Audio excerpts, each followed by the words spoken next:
ये एडवाइज करते हैं सीनियर गवर्नमेंट ऑफिशियल को on a wide range of public health and health system related issues.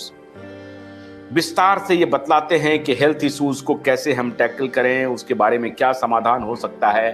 These included policy dialogues on SARS,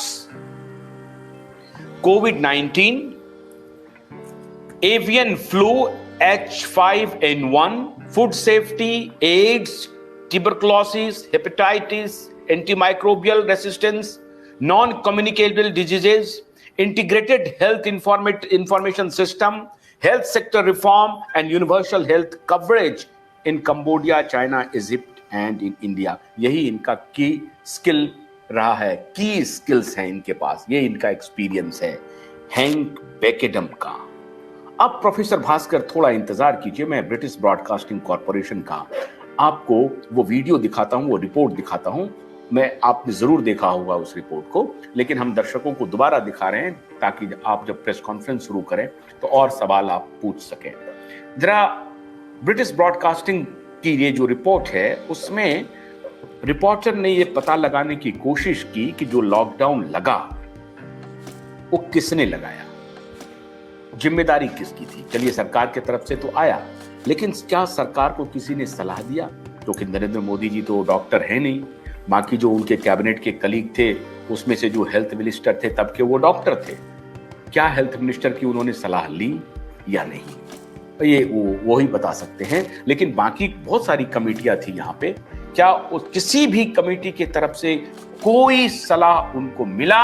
उस पर report क्या कहता है, अब मैं आपको पूरा डिटेल रिपोर्ट सुनाता हूं, ध्यान से सुनिए।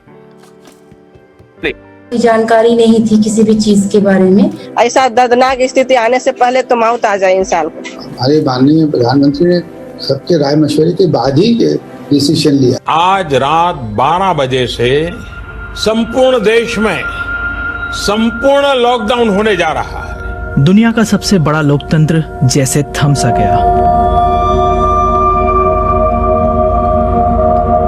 फिर ऐसा कुछ हुआ।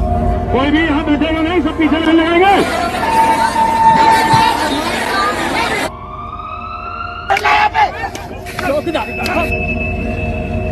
घरों से बाहर निकलने पर पूरी तरह पाबंदी लगाई जा रही है। कोरोना महामारी की तरह ही भारत जैसे बड़े देश में लगाया गया लॉकडाउन भी ऐसा था जो पहले कभी नहीं देखा गया।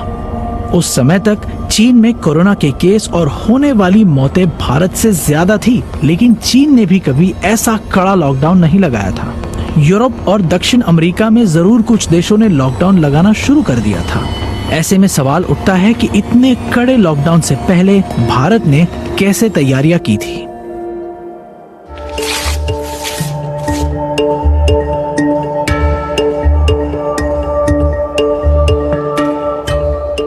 भारत में सूचना के अधिकार के तहत महीनों तक बीबीसी ने कई आधिकारिक दस्तावेज की स्टडी की और सरकारी विभागों से सूचना मांगी। केंद्र सरकार और राज्य सरकारों से हासिल इन दस्तावेजों से पहली बार जानकारी सामने आई है कि भारत में लॉकडाउन लागू होने से कुछ दिनों पहले क्या हालात थे।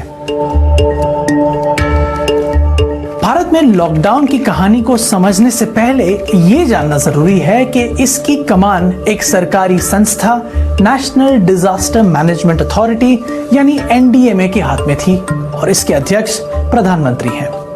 हमने एनडीएमए से पूछा कि वो हमें उन सभी एक्सपर्ट्स, सरकारी और गैर सरकारी विभागों के नाम बताए जिनसे लॉकडाउन के संबंध में चर्चा की गई थी। हमने ये भी पूछा कि कोरोना वायरस के मुद्दे पर हुई तमाम मीटिंग्स में से इसके चेयरपर्सन ने कितनी मीटिंग अटेंड की। दोनों सवालों का जवाब था शून्य। दूसरा अहम विभाग था गृह मंत्रालय। कई आधिकारिक संस्थाओं को जब हमने अप्रोच किया तो उन्होंने हमारी आरटीआई एप्लीकेशन को गृह मंत्रालय को भेज दिया। उनमें प्रधानमंत्री कार्यालय, राष्ट्रपति कार्यालय, कृषि मंत्रालय और स्वास्थ्य मंत्रालय भी शामिल हैं। जब हमने गृह मंत्रालय से पूछा कि लॉकडाउन लगाने से पहले मंत्रालय के भीतर क्या किसी किस्म की चर्चा हुई, तो हमें ये सूचना देने से मना कर दिया गया और बताया गया कि मांगी गई सूचना रणनीतिक और आर्थिक हितों से संबंधित है और गोपनीय सूचना है जो आरटीआई एक्ट 2005 के सेक्शन 8(1) और E के तहत साझा नहीं की जा सकती। अंजलि भारद्वाज सरकारी महकमों में पारदर्शिता और जिम्मेदारी प्रमोट करने संबंधी काम करती हैं। डिजास्टर मैनेजमेंट एक्ट के तहत बहुत पावर्स दी गई हैं, वेस्ट की गई हैं प्रधानमंत्री में भी, एग्जीक्यूटिव में भी, लेकिन जो भी काम हो वो उसके लिए जवाबदेह तो होना ही पड़ेगा। जिस तरीके के जवाब आए हैं, जो आपने सवाल पूछे थे, वो मुझे लगता है कि बिल्कुल भी एक्सेप्टेबल नहीं है। वहीं सरकार के सलाहकार ने बीबीसी को बताया कि हमारे माननीय प्रधानमंत्री ने सबके राय मशवरे के बाद ही डिसीजन लिया, तो ये समझना कि उन्होंने एकदम से उठकर अनाउंसमेंट कर दिया, मेरे ख्याल में बिल्कुल गलत है। लेकिन नीति आयोग के ही डॉक्यूमेंट्स इस बात की पुष्टि नहीं करते। हमने उनसे एक नहीं बल्कि 2 बार पूछा और दोनों बार नीति आयोग ने बताया कि उसके पास लॉकडाउन संबंधी किसी चर्चा की कोई जानकारी नहीं है।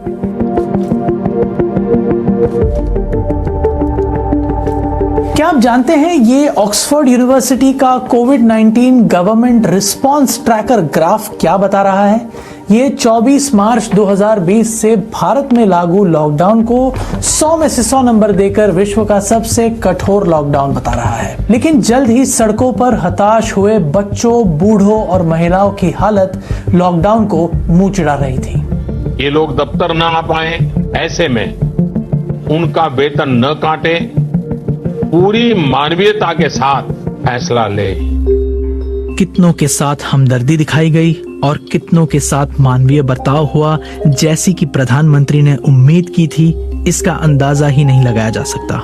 लॉकडाउन के 6 महीने बाद सरकार ने माना कि इस दौरान 1 करोड़ मजदूरों को अपने घर लौटना पड़ा। बीबीसी ने मीडिया रिपोर्ट्स की पड़ताल की और पाया कि घर लौट रहे कम से कम 300 प्रवासी मजदूरों की मौत थकान या हादसों से हो गई।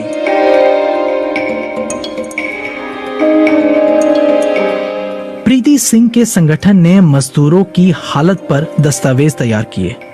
जब हमने प्रीति को अपनी जांच के बारे में बताया तो उन्होंने ये कहा, मैं आश्चर्यचकित नहीं हूँ जुगल, क्योंकि हम जब जमीनी स्तर पे काम कर रहे थे, डिस्ट्रिक्ट मजिस्ट्रेट, सेक्रेटरी लेवल के सभी, तो उनसे बात करके ऐसा लग रहा था कि शायद उनको खुद भी पता नहीं है। मुझे लगता है कि शायद माननीय प्रधानमंत्री के अलावा किसी को नहीं पता था। एक्सपेरिमेंट करते हैं लोग, प्रयोगशाला में गिनी पिग है और हम पे एक्सपेरिमेंट किया जा रहा है लॉकडाउन करके, और देखते हैं क्या सही हो रहा है, क्या सही हो रहा है, उसके हिसाब से हम देखेंगे आगे। श्रम और रोजगार मंत्रालय कहता है कि उसकी मुख्य जिम्मेदारी उन्हीं लोगों के हितों की रक्षा करना है जिनके बारे में प्रीति ने जिक्र किया।